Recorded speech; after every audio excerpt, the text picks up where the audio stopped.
ইজ্জতের কসম দিয়ে বলছি ও আমার ফেরেশতারা শুনো, আমার সম্মানের কসম, আমার মহত্বের কসম, আমার বরত্বের কসম, সকল কিছুর কসম দিয়ে বলছি আমি আল্লাহ তাদেরকে আজকে পরিপূর্ণ উসরত দিয়েছি।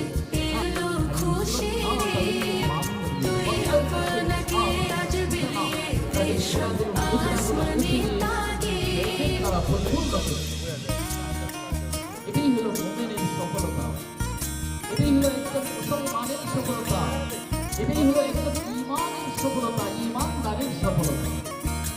আজকে শুরু করেছে আল্লাহ তাআলা বলেন আমার ইজ্জতের কসম দিয়ে বলছি ও আমার ফেরেশতারা শুনো, আমার সম্মানের কসম, আমার মহত্বের কসম, আমার বরত্বের কসম, সকল কিছুর কসম দিয়ে বলছি আমি আল্লাহ তাদেরকে আজকে পরিপূর্ণ উসরত দিয়েছি।